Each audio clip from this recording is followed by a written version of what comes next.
þá höldum við áfram með föstudagsþáttinn. Glöggir áhorfendur hafa kannski tekið eftir því að ég kynnti vöndun sem hvönn, sem alls ekki rétt, þetta kerfill. Ég var bara að kanna athyglina. En til mín kominn Friðrik Ómar, velkominn. Takk fyrir. Það fiskidagurinn framöndan. Já, fiskidagurinn framöndan. Núna náttúrulega bara komið að þessu. Maður eiginlega bara trúir því eiginlega valla að maður sé að fá að gera þetta núna í sjötta sinn. Af þessari svona stærðargráðu. Já.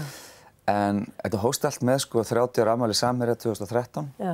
Á ákveður að gefa landsmönnum tónleika og svo tókst þetta svo vel. Þetta var svo gaman, gríðarlegur fjöldi sem mætti, að við höfum bara ekki getað hætt. Og finnst þér eins og þú sért bara nýbúin að klára tónleikana í fyrra, þetta þannig? Já, þetta svolítið þannig og það sem svo gaman og öðruvísi að hér heima út bara út af smæð markaðarins. Það svo sjaldan sem maður fara að gera svona stóra hluti aftur og aftur. En þarna, nú getum við verið að laga og laga. Það alltaf eitthvað sem maður fer ekki alveg eins og maður ætlaði. En núna verður þetta alveg 100%. Já, þetta er í sjöunda sinn. Já, nú er í sjötta held ég. Þetta er í sjötta? Held ég, já. Þannig En hvað er það helsta sem getur farið úrskeiðis? Er það einhver snúra sem fer ekki rétt inn? Já, það er svona tæknilegs eðlis vegna þess að þetta er mjög flókið og mjög stórt tæknilega. Við erum að vinna með þessa skjái alla, við erum að vinna með gríðarlega stórt hljóðkerfi, náttúrulega bara rafmagni sem þarf í þetta gríðarlegt. Slæðir ekkert út á Dalvík? Jú, það hefur gert það hefur slegið út tvisvar og meira svo á fyrstu tónleikunum. Þetta hófst eiginlega á því að við vorum með rosalega sprengju í fyrsta laginu 2013 og þegar hún sprakk á svo mikið power sem kom, þá fór rafmagnstaflan út. Voruð þið að gera hlé á tónleikunum bara? Já, við héldum bara eiginlega áfram og þetta kom eftir 1 mínútu. Þannig að þetta er svona show must go on.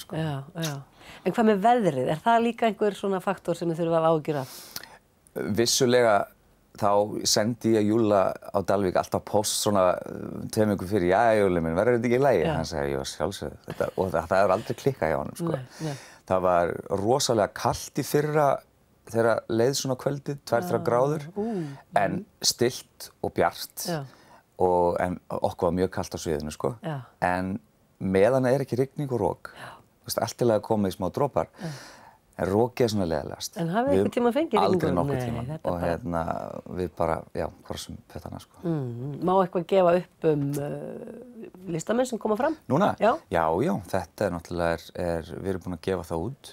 Við verðum náttúrulega svona gestgjafar við 3, ég, Matti og Eyþór Ingi, sem Dalvíkingarnir.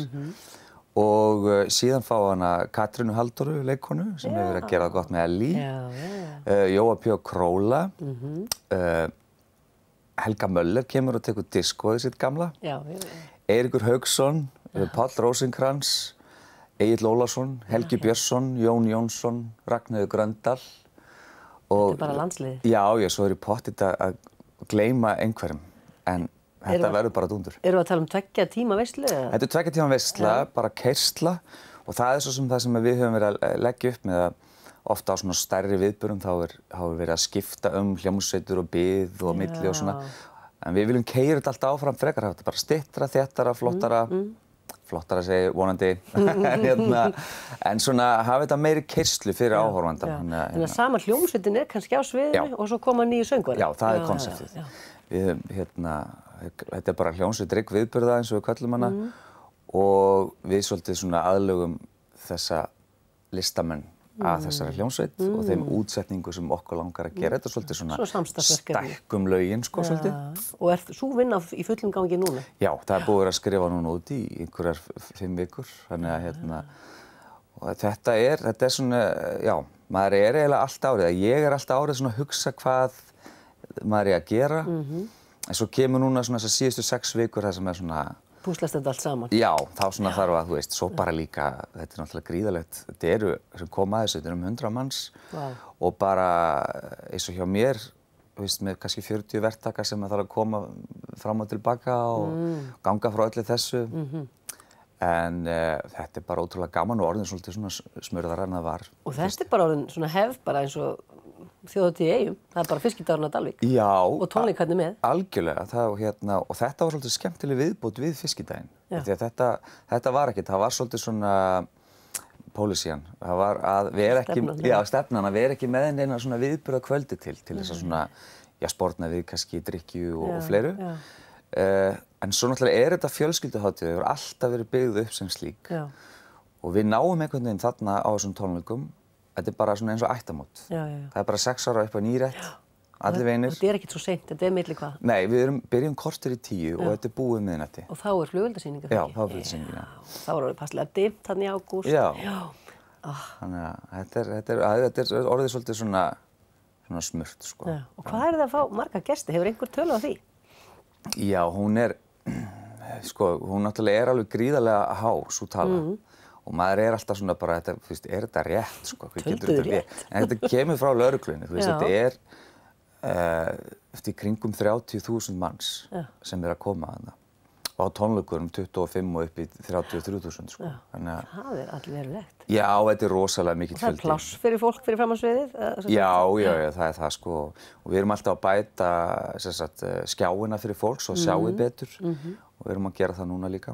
Alltaf að stækka þá eða fjölga þeim? Já, við ætlum að breyta þeim þannig að þeir verði rauninni stærri. Þannig að fólk sjáið betur.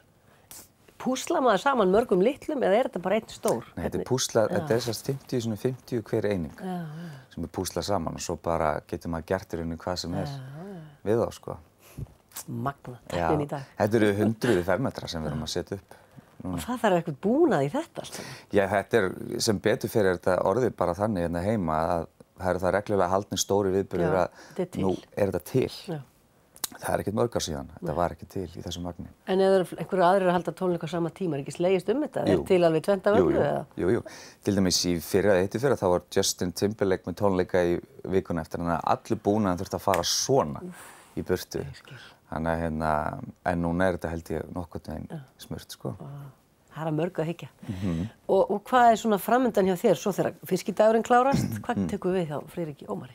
Heyrðu, já, ég var með George Michael show í Eldborg í september. Og svo ég með, hef ég annars að vinna með honum Frikka Dór. Hann að fara að halda tónleika 7. október í Kaplakrika. Fagna 30-afmæli og að fara út í nám. Hann að fara í smá pásu. Þetta svona smá kveðjutónleikar. Helgin eftir ég í verkefni í Eldborg með íslenskum listamanni. Það ekki búið að gefa það út en það verður ótrúlega spennandi. Og svo er það bara jólin. Kem ég norður með jólatónleika. Kemur norður í Hof? Já, þannig það svona fram á áramótum. Svo ætla ég að vera erlendis áramótin og fara til Kúbu í janúar. Ætlarðu til Kúbu í janúar? Ég hef aldrei farið. Ekki heldur, það minn dreymir það. Og ætlarðu aðeins að kynna þér tónlistina þar kannski? Já, maður gerir það pottet. Ekki spurning. Kærar þakkir fyrir komuna. Frábært að fá þig í sófann og gangi þið vel á fiskideginum. Takk hérlega.